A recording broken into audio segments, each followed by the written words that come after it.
एक गांव में टप्पू नाम की बिल्ली रहती थी।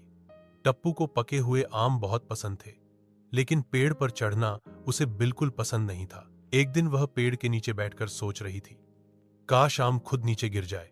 तभी एक तेज हवा चली और एक पका आम सच में उसके सामने गिरा। टप्पू खुशी से उछल पड़ी।